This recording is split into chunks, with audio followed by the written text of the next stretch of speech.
ونعوذ بالله من شرور أنفسنا ومن سيئات أعمالنا من يهده الله فلا مضل له ومن يضلل فلا هادي له وأشهد أن لا إله إلا الله وحده لا شريك له وأشهد أن محمدا عبده ورسوله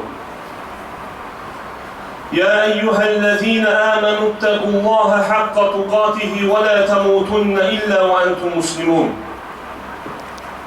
يا أيها الناس اتقوا ربكم الذي خلقكم من نفس واحدة وخلق منها زوجها وبث منهما رجالا كثيرا ونساء واتقوا الله الذي تساءلون به والأرحام إن الله كان عليكم رقيبا يا أيها الذين آمنوا اتقوا الله وقولوا قولا سديدا يصلح لكم أعمالكم ويغفر لكم ذنوبكم ومن يطع الله ورسوله فقد فاز فوزا عظيما أما بعد فإن أصدق الحديث كتاب الله وخير الهدي هدي محمد صلى الله عليه وسلم وشر الأمور محدثاتها وكل محدثة بدعة وكل بدعة ضلالة وكل ضلالة في النار. Muhterem kardeşler, alemlere rahmet olarak gönderilen Peygamberimiz sallallahu aleyhi ve sellem bazı hisletlerine göre diğer peygamberlerden üstün edilmiştir. Peygamberimiz sallallahu aleyhi ve sellem buyurur: "U'titu khamsan fuddiltu alel enbiya'i bisittin." Fuddiltu alel enbiya'i bisittin. Ben diğer peygamberlere 6 hislete göre üstün edilmişim diğer peygamberlerden. U'titu cevami'al kelimi. Yığcam kelimeler öğretilip bana, yığcam kelimeler verilip bana. Ve nusirtu bir ru'bi. Ve düşmenimin kalbine korku salınmakla bana yardım edildi. Ve uhillet liyel hanaimu. Ve bana ganimetler halal edildi. Hansı ki bundan evvelki peygamberlere döyüşlerden ganimet elde etmek haram idi. وَجُعِلَتْ لِيَ الْأَرْضُ تَهُورًا وَمَسْجِدًا. Yeryüzü benim için hem temizlik hem de namazgah edildi. Hansı ki bundan evvelki ümmətlər yalnız müəyyən olunmuş yerlərdə namaz qıla bilərdilər. Və həmçində təyəmmüm bizim ümmətin xüsusiyyətidir.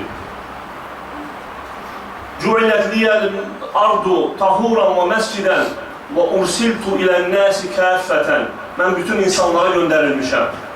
Ve bunu Peygamber sallallahu aleyhi ve sellem'den evvelki peygamberler ise hərəsi öz qövmünə göndərilirdi. وَخُتِمَ بِيَ النَّبِيُّونَ. Ve mənimlə peygamberlere son koyuldu.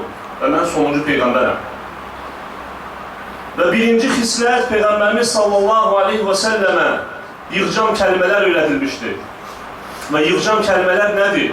Yığcam kelimeler qısa məzmunlu, lakin geniş mənalı, özündə bir çox şəriət əhkamlarını və yaxud bütün şəriət əhkamlarını əhatə edən, cəm edən sözlərdir. Və Peyğəmbərimizin sallallahu aleyhi və səlləm hədislərinə fikir versək görərik ki, hamısı yığcam kəlmələrdir. Amma mənası isə çox genişdir. Və bu xütbəmizdə biz Peyğəmbərimizin sallallahu aleyhi və səlləm bu cür yığcam kəlməli hədislərindən birini öyrənəcək inşallah. Və bundan əvvəl bir neçə hədisi keçmişik, öyrənmişik. Və hədis Abu Zər radiyallahu anhudan gəlir. Abu Zər radiyallahu anhu deyir ki, Peyğəmbər sallallahu aleyhi və səlləm mənə dedi: "İttəqilləhə heythumə kuntə." Harada olsan Allahdan qorx. وَأَتْبِعِ السَّيِّئَةَ الْحَسَنَةَ تَمْحُهَا. Pis əməli, günahı, yaxşı işlər, pis əməldən sonra yaxşı iş gör və o onu silib aparacaq. وَخَالِقِ النَّاسَ بِخُلُقٍ حَسَنٍ. Və insanlarla gözəl əxlaqla rəftar et. 3 cümlədən ibarətdir bu hədis. Amma özündə isə bütün şəriətin əhkamlarını cəm etmişdir. Və bu hədis əzəmətli hədislərdəndir. Və bu hədis özündə Allah Taala'nın və həmçində qulların haqqını cəm etmişdir.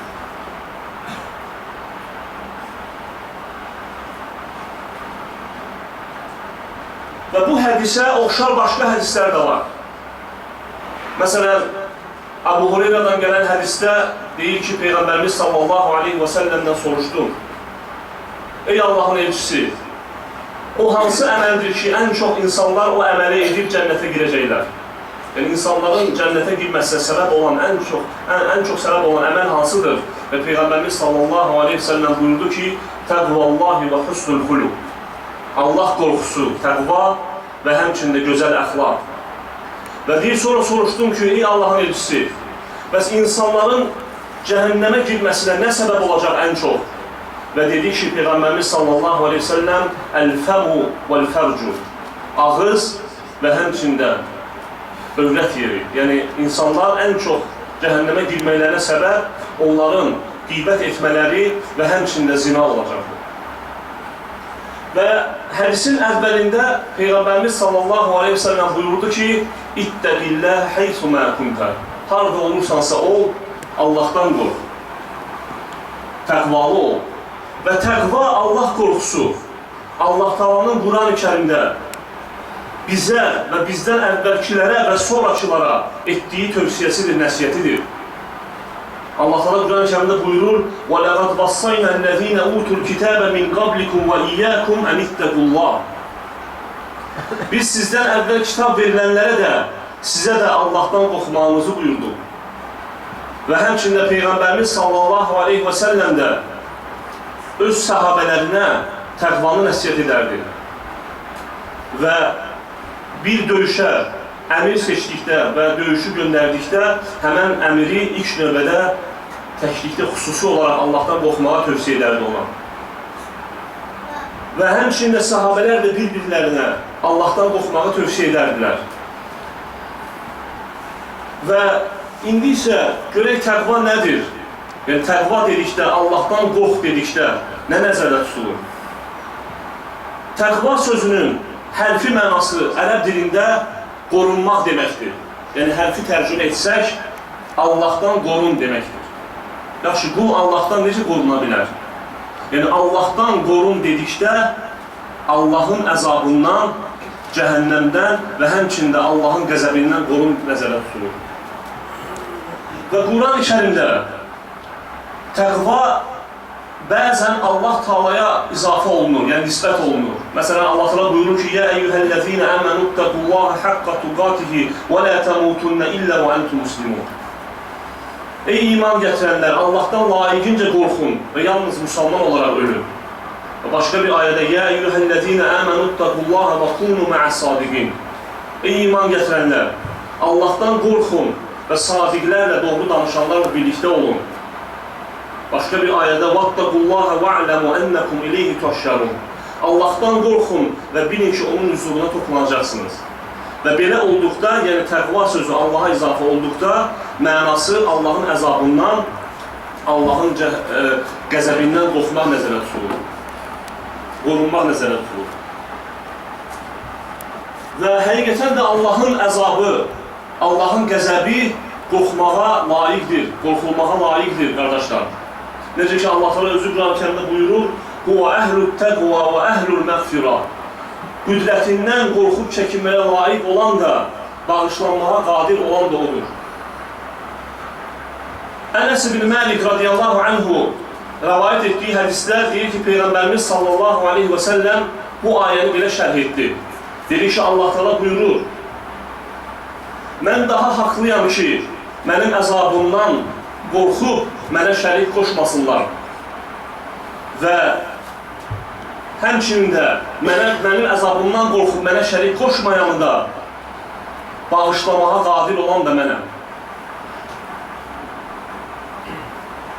Və bəzən də Quran-ı Kərimdə təqva sözü Allahın əzabına və yaxud hansısa bir məkana izafə olunur, yəni nisbət olunur. Məsələn, ayələrin birində Allah Teala buyurur, "Fəttəqun nâra ləti vəquduhən-nəsu vəl-hicara uiddət lil-kafirin." Kafirlər üçün hazırlanmış və yanacağı insanlar və daşlar olan oddan qorxun. Başqa bir ayədə Allah buyurur: وَاتَّقُوا يَوْمًا تُرْجَعُونَ فِيهِ إِلَى اللّٰهِ Allaha dönəcəyiniz gündən qorxun. Və təqva necə olur? İnsan necə Allahın əzabından və həmçində Allahın qəzəbindən qorxa bilər, qoruna bilər. Allahın əzabından və cəhənnəmdən qorunmaq üçün insan Allahın bütün vaciblərini yerinə yetirməz, müsəlman. Allahın bütün vaciblərini yerinə yetirib, itaətlərini edib və həmçində Allahın qadağalarından çəkinməklə olur. Allah Teala Quran-ı Kərimdə müttəqiləri vəsf etmişdir. Və təqva sözünə həm zahiri əməllər, həm qəlbi əməllər və hətta bəzi müstəhəb əməllər də daxildir. Allah Teala Quran-ı Kərimdə buyurur: Leysəl birra ən tuvallu vucuhakum qibələl məşriqi vəl məğrib. Yaxşı əməl, üzünüzü məşriqə və məğribə tərəf çevirməyiniz deyildir. Vələkinnəl birra mən əmənə billahi vəl yevmil əxiri vəl mələikəti vəl kitabi vəl nəbiyyi. Lakin yaxşı əməl sahibləri Allaha, axirət gününə, mələklərə, kitablara, peyğəmbərlərə iman gətirən وآتى المال على حبه ذوي القربى واليتامى والمساكين وابن السبيل والسائلين وفي الرقاب. Həmçinin dilənənlərə, yetimlərə, qohum əqrabaya, sevdiyi malı, kasıblara, müsafirlərə, dilənənlərə, kölələri azad edilməsinə sərf edən وَأَقَامَ الصَّلَاةَ وَآتَ الزَّكَاةَ namaz qılıb, zəkat verən وَالْمُوفُونَ بِعَهْدِهِمْ إِذَا آحَدُوا əhd bağladıqda əhdlərini yerinə yetirən وَالصَّابِرِينَ فِي الْبَأْسَاءِ وَالضَّرَّاءِ وَحِينَ الْبَأْسِ sıxıntı və xəstəlik üz verdikdə, ha belə döyüşdə səbr edən şəxslərdir. Sonra Allah Teala ayənin ardında buyurur ki: أُولَٰئِكَ الَّذِينَ صَدَقُوا وَأُولَٰئِكَ هُمُ الْمُتَّقُونَ Onlar imanlarında doğru olanlardır və məhz müttəqi olanlar da məhz onlardır. Və fikir versək bu ayəyə Allah Teala müttəqilərin sifətini adlandırdı. İlk növbədə qəlbi əməllər, iman, Allaha iman, peyğəmbərlərə iman, kitaba iman, axirət gününə iman və həmçinin də zahiri əməllərdən sədəqə vermək, zəkat vermək, namaz qılmaq və əhdlərinə sadiq olmaq və həmçində xəstəlikdə və həmçində döyüşdə səbr etmək və Allah Teala bunların hamısını müttəqilərin sifətləri adlandırdı. Müttəqilər bunlardır. Və başqa bir ayədə Allah Teala buyurur: وَسَارِعُوا إِلَى مَغْفِرَةٍ مِنْ رَبِّكُمْ وَجَنَّةٍ عَرْضُهَا السَّمَاوَاتُ وَالْأَرْضُ أُعِدَّتْ لِلْمُتَّقِينَ Rəbbiniz tərəfindən bağışlanmağa və müttəqilər üçün hazırlanmış genişliyi göylər və yer qədər olan cənnətə tələsin. Və sonra Allah Teala müttəqilərin sifətini açıqlayır. Kimlərdir o müttəqilər? O müttəqilər ki, الذين ينفقون في السراء والضراء والكاظمين الغيظ والعافين عن الناس والله يحب المحسنين.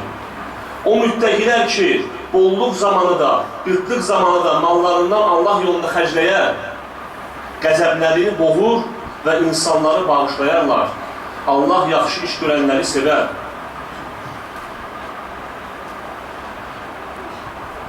وَالَّذِينَ إِذَا فَعَلُوا فَاحِشَةً أَوْ ظَلَمُوا أَنفُسَهُمْ ذَكَرُوا اللَّهَ فَاسْتَغْفَرُوا لِذُنُوبِهِمْ وَمَنْ يَغْفِرُ الذُّنُوبَ إِلَّا اللَّهُ وَلَمْ يُصِرُّوا عَلَى مَا فَعَلُوا وَهُمْ يَعْلَمُونَ Və həmçinin müttəqilər o kəslərdir ki, onlar pis iş gördükdə, yaxud özlərinə zülm etdikdə, dərhal Allahı xatırlayıb, günahlarının bağışlanmasını diləyərlər.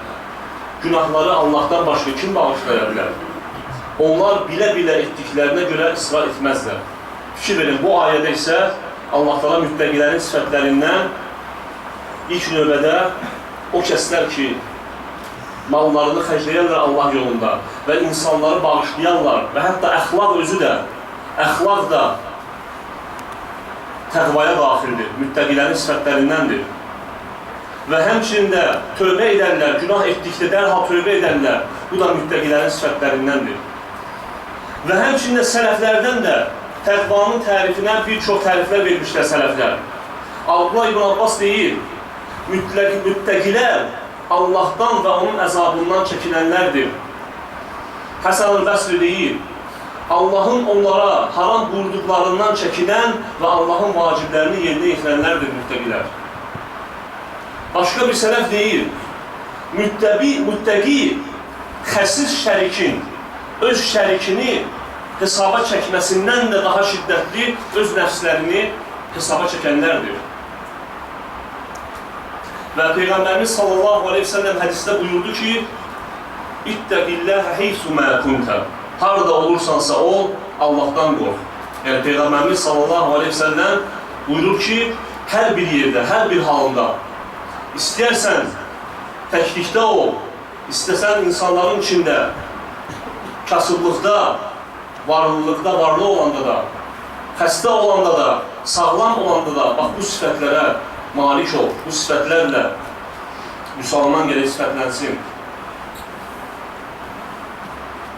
Və sələflərdən birindən soruşdular, dedilər ki, necə edirsən gözlü zinadan necə qoruyursan? Haramdan gözü necə qoruyursan? Və sələf deyir ki, hansısa bir harama baxmamışdan əvvəl düşünürəm ki, mən bu harama baxmamışdan əvvəl Allah Taala mənə baxır. Yəni bunu hiss edirəm və bunu düşünürəm. Və insanlar içində də, təklikdə də Allahdan qorxması üçün, yəni bu sifətə nail olması üçün ilk növbədə Allahın əzəmətini, Allahın onu görməsini və eşitməsini harada olursa olsun, bunu hiss etməlidir. Və əgər insan bu sifətə nail olarsa, o möhsinlərdən olar. Və o möhsinlər ki, Allaha sanki onu görürmüşlər kimi ibadət edirlər.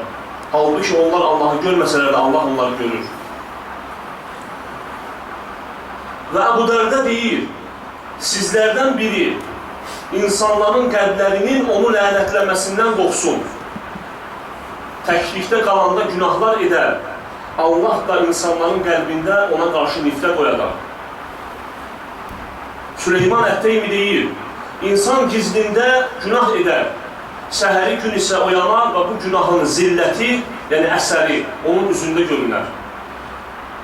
Və başqa birisi deyir, insan təklikdə qalanda günah edər və qardaşlarının yanına gəldikdə isə onlar o günahın əlamətini onun üzündə görərlər. Çünki günahların təsiri var, həm qəlbə, həm insanın zahirinə, görünüşünə. Və sonra Peyğəmbərimiz sallallahu aleyhi ve sellem buyurdu ki, وَأَتْبِعِ السَّيِّئَةَ الْحَسَنَةَ تَمْحُهَا. Günahın ardınca yaxşı əməl gör, sənin günahını silib aparsın. Çünki insan nə qədər Allahın haqqını yerinə yetirməyə qalxsa da və nə qədər insanların haqqını yerinə yetirməyə çalışsa da mütləq nəsə bir naqislik olmalıdır. Çünki insan xətəkardır. Kullu bəni Ədəmə xatta. Hər bir bəni Adəm günahkardır. Və buna görə də Peyğəmbərimiz sallallahu aleyhi ve sellem bizi yönəltdi ki, nə edək günah etdikdə, günahın ardınca yaxşı əməl görək. Və ən yaxşı əməl, günahdan sonra görülən ən yaxşı əməl tövbədir, səmimi tövbə. Necə ki Allah Taala buyurur, Ya eyyuhəl-ləzīnə əmənu tubu iləllahi tövbətən nəsuhə. Ey iman gətirənlər, Allaha səmimi olaraq tövbə edin. Və həmçinin də əvvəl qeyd etdiyimiz ayədə də müttəqilərin sifətlərindən biri odur ki, onlar özlərinə zülm etdikdə və ya günah etdikdə dərhal Allahı xatırlayar və tövbə edərlər. Və ayədə Allahı xatırlamaq dedikdə Allahın əzəmətini və Allahın əzabını xatırlayıb tövbə etmək nəzərdə tutulur. Və ətbi'is seyyiətəl həsənətə, yəni dərhal etmək nəzərdə tutulur. Yəni günahın ardınca dərhal yaxşı əməl et. Və insan tövbəni gecikdirməməlidir. Çünki insan nə zaman və harada öləcəyini bilməz. Allah Teala Quran-ı Kərimdə buyurur: "Və mə tədri nəfsun məzə təksübü qədə وَمَا تَدْرِ نَفْسٌ بِإِيِّ أَرْضٍ تَمُوتُ إِنَّ اللّٰهَ عَلِيمٌ خَبِيرٌ. Heç kəs sabah nə qazanacağını bilməz və heç kəs harada öləcəyini də bilməz. Allah isə şübhəsiz ki, biləndir, xəbərdardır. Və həmçinin də müsəlmanın günahlarını onun başına gələn müsibətlər də yuyur. Peyğəmbərimiz sallallahu aleyhi və səlləm buyurur ki, müsəlmanın başına gələn hər bir müsibətdə onun üçün kəffarə vardır. Və hətta buyurur ki, barmağına batan tikanda belə onun üçün kəffarə var.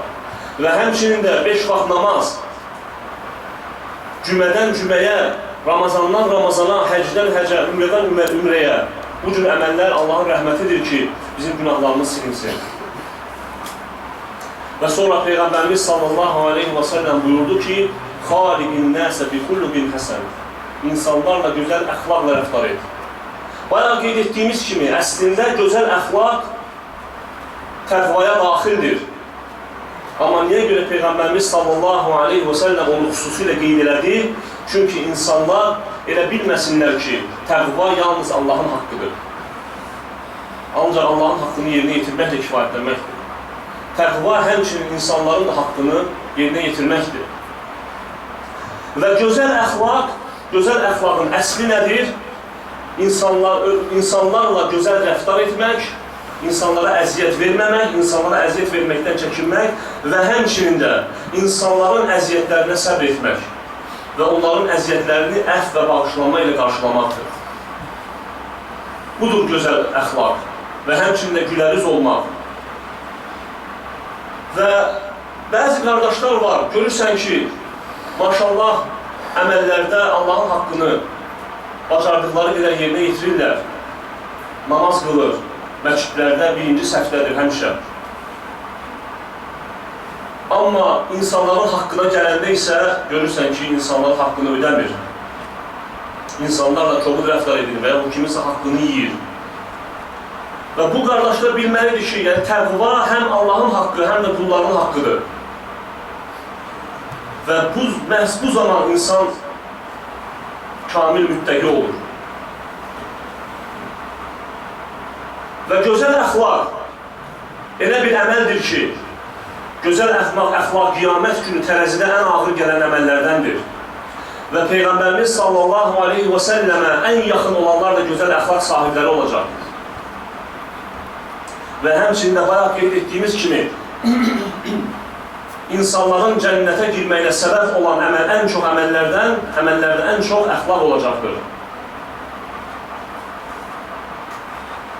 Və buna görə də insan əxlaqını düzəltməsi üçün öz nəfsi ilə cihad etməlidir və öz nəfsinə hesaba çəkməlidir və baxmalıdır ki, zəif tərəfi haradır, hansı tərəfdə bu zəifdir, haqqı ödəmir və çalışmalıdır o tərəfdən əməllərini düzəltsin.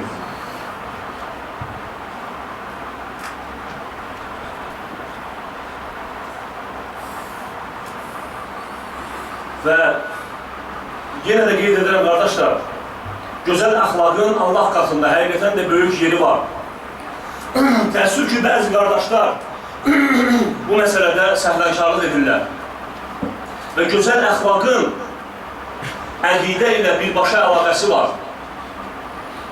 Əgər kiminsə əxlaqı gözəl deyilsə, pis əxlaq sahibidirsə, deməli bu insanın əqidəsində və onun etiqadında da deməli problem var.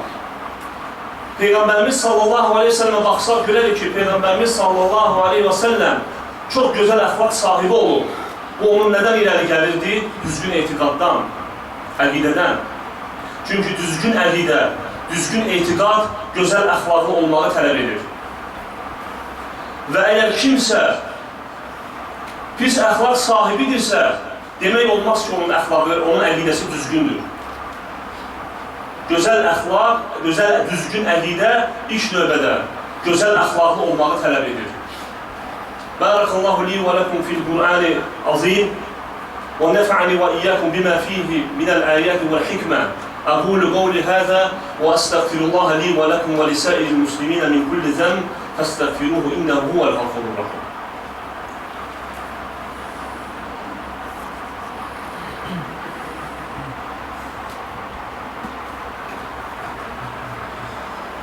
Elhamdülillahi Rabbil alemin. Vessalatu vesselamu ala eşrefil enbiyai vel murselin. Nebiyyina Muhammedin ve ala alihi ve ashabihi ecma'in. Möhtərəm qardaşlar, məhz təqvalı olanlar dünya və ahirətdə nicat tapanlardır. Və Allah Teala Quran-ı Kərimdə təqva sahiblərinə, müttəqilərə dünya və ahirətdə böyük neymətlər vəd edir. Qiyamət günü cənnət vəd edir Allah Teala müttəqilərə və həmçində bu dünyada da müttəqilərə Allah Teala böyük neymətlər verir. Quran-ı Kərimdə Allah Teala buyurur: "Vattaqullaha və yuallimukumullah." Allahdan qorxun, Allah sizi öyrədər. Yəni Allah Teala müttəqiyə faydalı elm verir. Allah Teala müttəqi quluna ruziləndirər, onun gözləmədiyi yerdən, sanmadığı yerdən onu ruziləndirir. Və həmçinin də müttəqi quluna hər bir çətinlikdən çıxış yolu qoyar. Allah Teala buyurur: وَمَنْ يَتَّقِ اللّٰهَ يَجْعَلْ لَهُ مَخْرَجًا وَيَرْزُقْهُ مِنْ حَيْثُ لَا يَحْتَسِبُ. Allahdan qorxana Allah çıxış yolu göstərər və ona təsəvvürünə gətirmədiyi bir yerdən ruzu verər. Və sələflər də bir-birlərinə təqvalı olmağı tövsiyə edirdilər.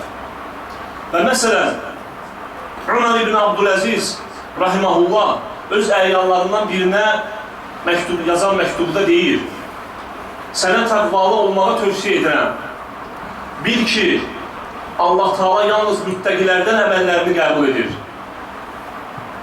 Və yalnız müttəqiləri bağışlayır. Və yalnız müttəqilər Allah qatında yüksək məqama sahib olacaqlar. Və təəssüf ki, dövrümüzdə təqvalı olmağı tövsiyə edənlər çoxdur, amma bunu əməl edənlər isə azdır. Baxın, bu Ömər ibn Abdüləzizin dövründə idi.